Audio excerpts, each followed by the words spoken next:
February 18th, 2013. 8:05 p.m. Brussels Airport, Belgium. The cargo handlers at the Diamond District S, most secure shipping facility, are preparing for another routine evening of processing precious stone shipments bound for destinations around the world. They watch through reinforced windows as a convoy of vehicles approaches the cargo area. Two black Mercedes sedans and a police van, all bearing official Belgian federal police markings. The convoy stops directly beside a Helvetic Airways Fokker aircraft that is being loaded with a cargo shipment worth over $50 million in cut diamonds, gold, and precious metals. 8 men emerge from the vehicles, all wearing official Belgian federal police uniforms, bulletproof vests, and carrying automatic weapons. They move with military precision toward the aircraft. To every observer, this appears to be a routine federal police security operation. The kind of high-profile escort that accompanies extremely valuable cargo shipments. Airport securities doesn't even question their presence. Ground crew workers step aside respectfully as the officers approach the aircraft. What nobody realized was that they were witnessing one of the most audacious diamond heists in history. These weren't federal police officers. They were criminals who'd spent months planning the perfect impersonation. In less than 10 minutes, they would walk away with $50 million worth of diamonds without firing a single shot, triggering a single alarm, or facing a moment of resistance. This is the story of how 8 criminals turned Belgium's most secure airport into their personal jewelry store. How they'd exploited the psychology of authority to make everyone help them commit the crime of the century, and how their perfect execution was ultimately undermined by the same attention to detail that made their success possible. But first, you need to understand why Brussels Airport was both the perfect target and the most dangerous place in Europe to attempt such an audacious crime. Brussels Airport wasn't just any transportation hub, it was the beating heart of Belgium's legendary diamond empire. As the world's diamond capital, Antwerp processes over 80% of the world's rough diamonds and 50% of all polished stones. Every day, billions of dollars worth of precious gems flow through this small European nation, making it the global epicenter of the diamond trade. But here is what makes this even more incredible. Most of these diamonds pass through a single choke point: Brussels Airport. The cargo facility at Zaventem Airport handles an estimated 200 billion euros worth of diamond shipments annually. That's more than the GDP of most countries, flowing through one airport's cargo bays every single year. The facility operated under security measures that bordered on the paranoid. Multiple layers of screening, armed guards, restricted access zones requiring special clearance, biometric scanners, and direct coordination with Belgium's federal police created what was supposed to be an impenetrable fortress for protecting the world's most concentrated wealth. Every diamond shipment over 1 million euros required special handling protocols. Federal police escorts, armored transportation, chain of custody documentation that tracked every hand that touched the cargo, background checks on every person with access to high-value shipments. The system was designed by experts who understood that they were protecting not just individual shipments, but the foundation of Belgium's entire economy.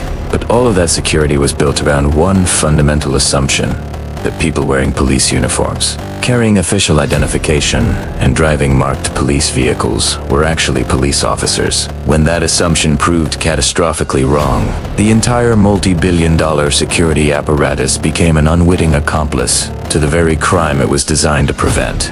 The mastermind behind what would become known as the airport police heist was Marc Bertoldi, a 43-year-old career criminal from Brussels who had spent the better part of 5 years studying diamond cargo operations. But Bertoldi wasn't your typical smash-and-grab thief. He had a Master's degree in psychology and had served briefly in the Belgian military before turning to crime. He understood both human behavior and tactical operations in ways that most criminals never do. Bertoldi had been watching the diamond trade since 2008. Initially as a legitimate security consultant who helped design protection protocols for high-value shipments. But his insider knowledge of the industry's vulnerabilities, combined with mounting personal debts and an expensive cocaine habit, gradually pushed him toward the criminal side of the equation. What fascinated Bertoldi wasn't just the money flowing through Brussels Airport.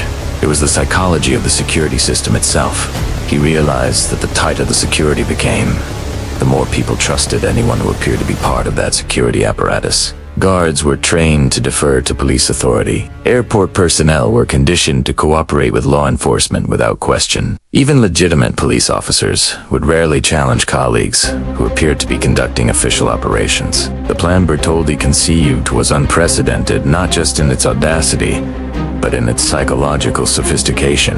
Rather than trying to defeat the security system through force or stealth, he would infiltrate it so completely that the system would protect and assist his criminal operation. By becoming indistinguishable from legitimate law enforcement, his team could operate with complete authority in the most secure areas of the airport. But transforming this concept into reality would require over a year of preparation and an extraordinary attention to detail that went far beyond acquiring uniforms and vehicles. Everything had to be perfect, not just the appearance of legitimacy, but the behavior, knowledge, and confidence that would make their impersonation absolutely convincing under the intense scrutiny of airport security. Bertoldi began assembling his team in late 2011, recruiting specialists who could contribute essential skills to the operation. His selection criteria were unlike anything in criminal history. He needed people who could not only commit a sophisticated crime, but who could convincingly portray police officers under pressure. His lieutenant was Philippe Plenovo, a 38-year-old former Belgian army sergeant who had served in Afghanistan before being discharged for disciplinary problems. Plenovo understood military tactics, weapons handling, and most importantly, the bearing and behavior that distinguish professional law enforcement officers from civilians playing dress-up. Plenovo spent months training the team in police procedures, radio protocols, and the subtle behavioral cues that would make their impersonation believable. They studied real police operations, memorized proper terminology, and practiced maintaining their composure under the kind of pressure that would expose amateurs immediately. The team also included Jeremy Heron, a 29-year-old electronics expert who had been expelled from university for hacking but possessed an intimate knowledge of communication systems and surveillance technology. Herin's job was to ensure their radio communications would sound authentic and their electronic equipment would function flawlessly during the operation. Mikhail Elvot, a 35-year-old with connections to Belgium's underground economy, specialized in acquiring police equipment and vehicles through a network that included corrupt officers, black market dealers, and legitimate suppliers who could be deceived about the intended use of their products. The other team members were chosen for specific psychological profiles, men who could maintain authority and confidence under extreme pressure, who could think quickly when unexpected situations arose, and who could absolutely convince airport personnel that they were legitimate federal police officers conducting official operations. But Bertoldi's most crucial asset wasn't any individual team member.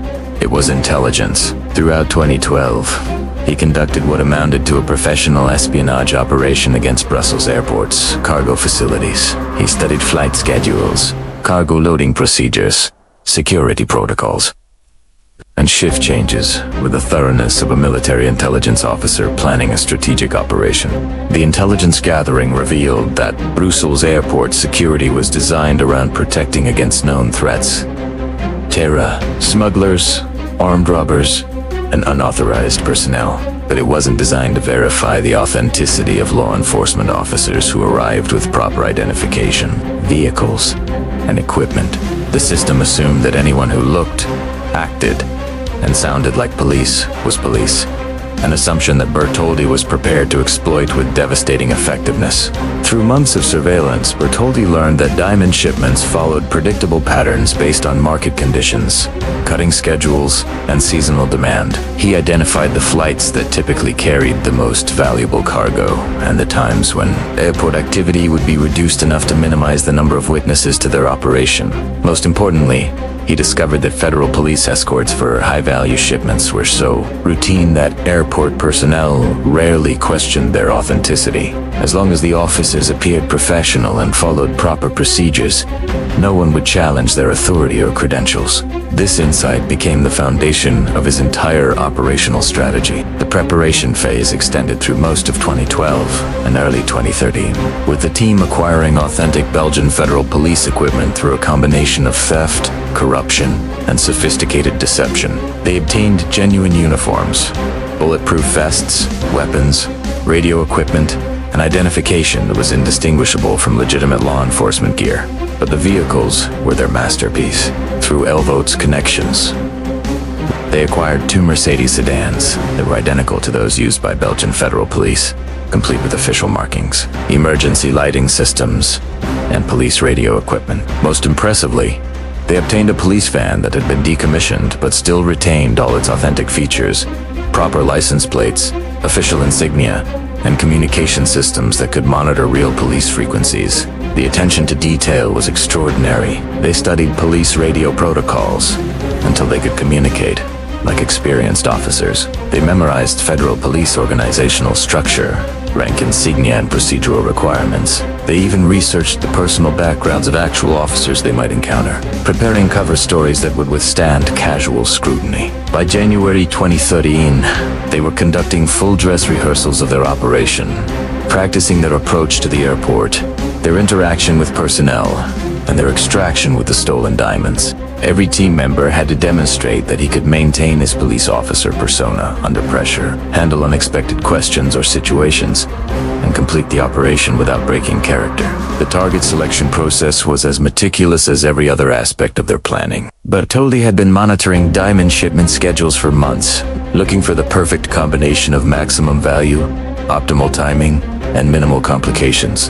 The Helvetic Airways flight scheduled for February 18th, 2013, met all his criteria. Intelligence indicated that the aircraft would be carrying one of the largest single diamond shipments of the year, over 120 packages containing cut diamonds, gold, and precious metals, with a total declared value exceeding 50 million euros. But Bertoldi suspected the actual value might be much higher, as diamond dealers often underdeclared shipments to reduce insurance costs and taxes. The timing was perfect. The flight was scheduled for evening departure, when airport activity would be reduced, and their operation would attract less attention from casual observers. More importantly, the cargo loading would take place in a restricted high-security area where only authorized personnel, including federal police officers, would have access. February 18th, 2013, 6:30 p.m. As legitimate airport workers prepared for another routine evening of cargo operations, Bertoldi's team was conducting final preparations for an operation that represented over a year of planning, preparation, and psychological conditioning. They gathered at a safe house outside Brussels to don their police uniforms and conduct final equipment checks. Every detail was verified. Proper insignia placement, functional radio equipment, loaded weapons, though they had no intention of using them, and authentic identification documents that would pass all but the most sophisticated verification procedures. The psychological preparation was as important as the physical equipment. Each team member had to mentally transform himself from criminal to police officer, adopting not just the appearance but the mindset of legitimate law enforcement. This psychological shift was crucial. Any hesitation, nervousness, or uncertainty would immediately expose them as At 7:30 p.m., the convoy departed for Brussels Airport using routes that had been carefully studied and rehearsed. They maintained proper formation, observed traffic laws, and used their radio equipment to monitor actual police communications. To any observer, they appeared to be a legitimate federal police unit conducting official operations. The approach to the airport was the first real test of their impersonation.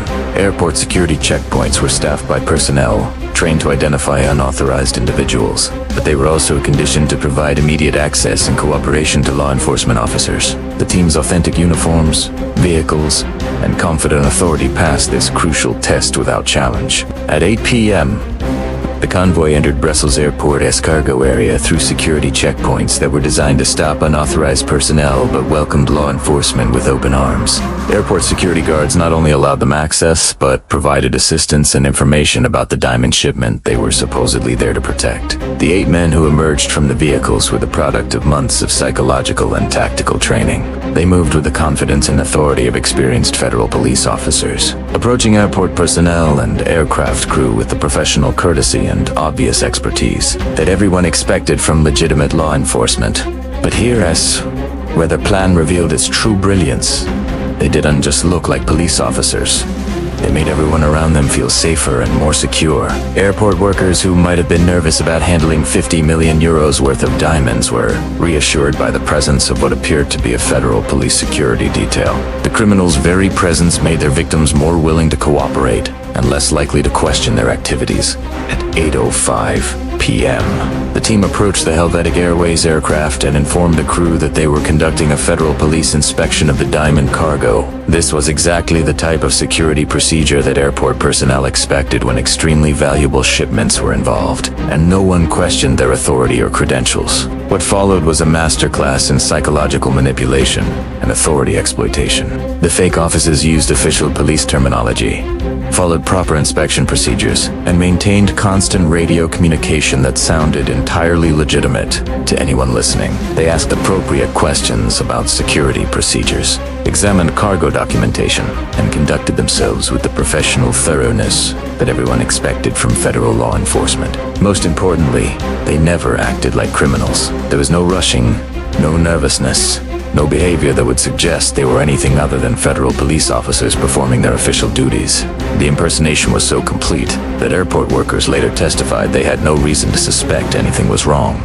In fact, they were impressed by the officers' professionalism and attention to detail. At 8:12 p.m., the team informed airport personnel that they needed to remove certain packages for additional security screening at a federal facility.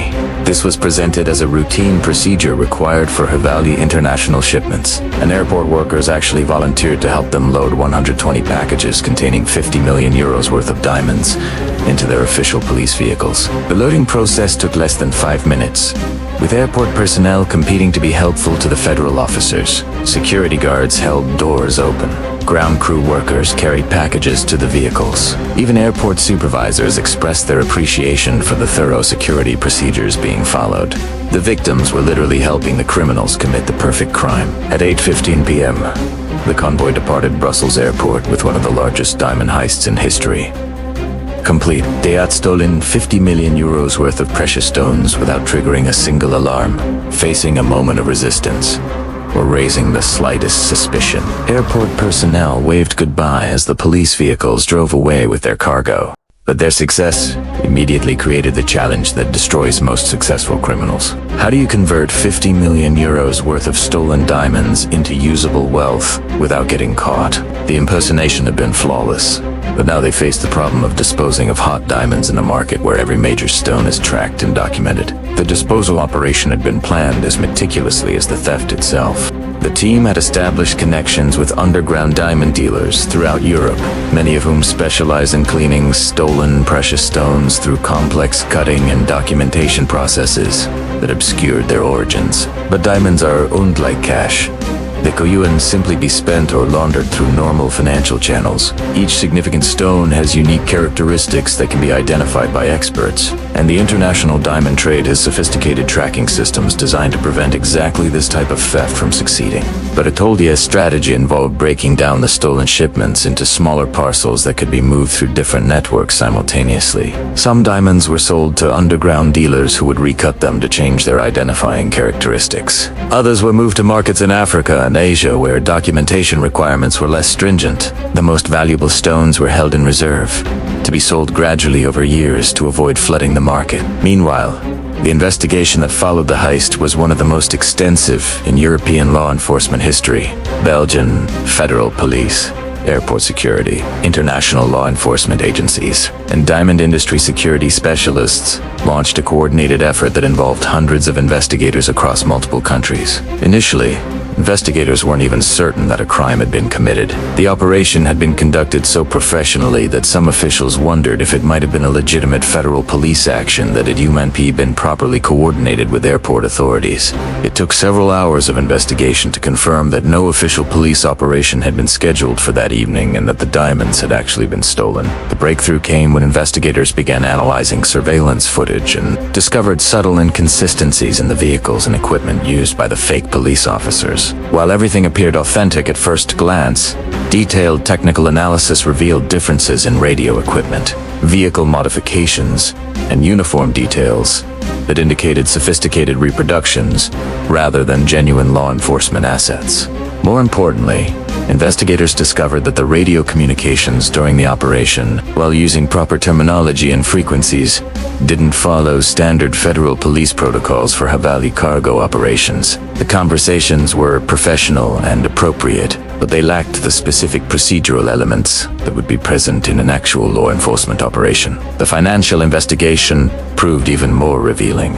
Tracing the acquisition of police equipment and vehicles led to a network of suppliers, dealers, and corrupt officials who had been involved in providing materials for the heist. Bank records showed large cash purchases and suspicious transactions that created a paper trail leading back to the criminals. But what ultimately exposed the team was the same attention to detail that had made their operation successful.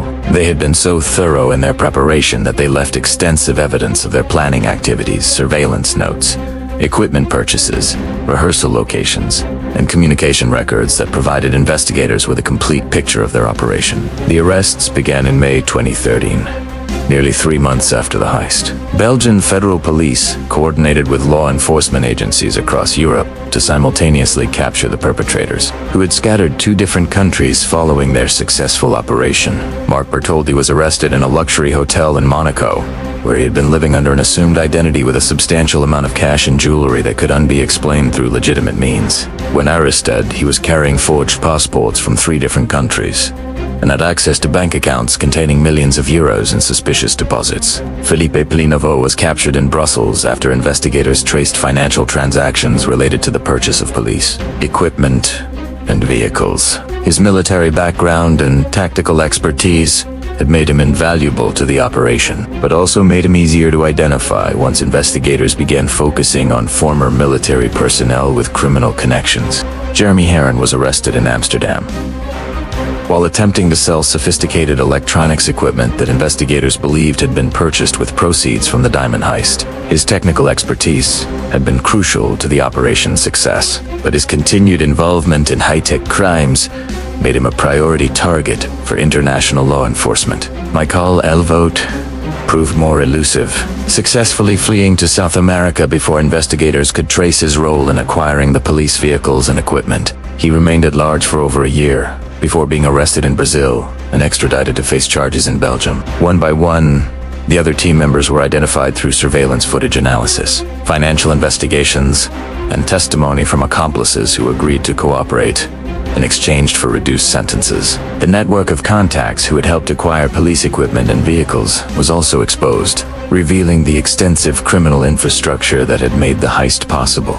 But despite the arrests and convictions, only a small fraction of the stolen diamonds was ever recovered. The sophisticated disposal operation that followed the heist had been as carefully planned and executed as the theft itself, with most of the diamonds quickly moved through international networks that specialized in laundering stolen precious stones. The trial proceedings revealed the full scope of the operation and the extraordinary level of preparation that had made it possible. Prosecutors described it as one of the most sophisticated impersonation crimes in European history, noting the year-long planning phase, the military style, training, and the psychological manipulation that had turned airport security into unwitting accomplices. Mark Bertoldi was sentenced to 15 years in prison for masterminding what the judge called an assault on the integrity of law enforcement itself. The sentence reflected not just the value of the diamonds stolen, but the damage done to public trust in police authority and airport security procedures. Philippe Plenovo received 12 years for his role as the tactical coordinator and training specialist. Jeremy Harin got 10 years for providing technical expertise and communication support. The other team members received sentences ranging from 6 to 8 years, depending on their level of involvement and cooperation with authorities. But the sentences, while substantial, seemed almost insignificant compared to the wealth that had been stolen and never recovered. Conservative estimates suggested that the team had successfully laundered and hidden over 40 million euros worth of diamonds, creating fortunes that would last their lifetimes, even after serving their prison sentences. The Brussels airport diamond heist had profound and lasting impacts on cargo security procedures throughout Europe and beyond. New protocols were implemented requiring enhanced verification of law enforcement credentials, improved communication between security agencies, and better tracking systems for her value shipments. Most significantly, the case forced a fundamental reconsideration of authority-based security systems. The assumption that uniforms, badges, and official vehicles guaranteed legitimacy was replaced with verification procedures that could detect even sophisticated impersonation attempts. Airport security personnel were retrained to verify law enforcement credentials through multiple channels before providing access to restricted areas. New communication protocols required police operations to be confirmed through official channels before cargo could be released. Electronic systems were upgraded to create audit trails that could detect unauthorized activities, even when they appeared legitimate. The diamond industry itself implemented new tracking and documentation requirements designed to make stolen stones easier to identify and recover. Digital certificates, microscopic marking systems, and international databases were created to prevent stolen diamonds from being successfully integrated into legitimate markets. Today, the Brussels airport heist is studied in security training programs worldwide as a definitive example of social engineering and authority impersonation. It demonstrates how criminals can exploit the psychological foundations of security systems: trust, authority, and cooperation, to turn those systems against themselves. The case also revealed the international scope of modern diamond theft and the sophisticated criminal networks that exist for laundering stolen precious stones. The fact that most of the diamonds were never recovered despite extensive international investigations suggests that professional criminal organizations have developed disposal methods that rival legitimate business operations in their sophistication. But perhaps the most lasting lesson of the Brussels airport heist is psychological. It proved that the most secure systems in the world are only as strong as the human assumptions that underlie them. When those assumptions are systematically exploited by criminals who understand human psychology as well as they understand criminal technique, even the most sophisticated security measures can become instruments of their own defeat. The abandoned police vehicles used in the heist are now displayed in the Belgian Federal Police Museum as reminders of the constant evolution in criminal methodology. They serve as physical evidence that the battle between crime and security is ultimately a battle of minds. And sometimes the criminals are simply better at understanding how those minds work. If you found this story as incredible as I did while researching it, make sure you subscribe, because next week, I'm investigating the Millennium Dome Diamond Heist attempt, where criminals plan to steal the world's most valuable diamond collection, who walked into the most elaborate police trap in British history. These stories of criminal audacity reveal the constant chess match between sophisticated criminals and the security systems designed to stop them. What impressed you most about this heist? The perfect police impersonation that fooled everyone? The psychological manipulation that turned victims into accomplices? Or the fact that despite all the arrests, most of the 50 million euros in diamonds was never recovered? Let me know in the comments. Your insights help me understand how these master criminals think. Had proven that with sufficient preparation and attention to detail, criminals could exploit the psychology of authority to make their victims accomplices in their own victimization. Today, the Brussels airport heist is studied in security training programs as a classic example of social engineering and authority impersonation. It demonstrates how criminals can turn the system's strengths, respect for law enforcement, cooperation with authority figures, and professional courtesy, into weaknesses that facilitate crime. The case also revealed the international nature of modern diamond theft and the sophisticated networks that exist for laundering stolen precious stones. The fact that most of the diamonds were never recovered suggests that professional criminal organizations have developed disposal methods that are as sophisticated as their theft operations. If you found this story as incredible as I did while researching it, make sure you subscribe, because next week, I'm investigating the Millennium Dome Diamond Heist attempt, where criminals planned to steal the world's most valuable diamond collection but walked into the most elaborate police trap in British history. These stories of criminal audacity reveal the constant evolution of both crime and law enforcement. What impressed you most about this heist? The perfect police impersonation, the psychological manipulation of airport personnel, or the fact that most of the diamonds were never recovered? Let me know in the comments.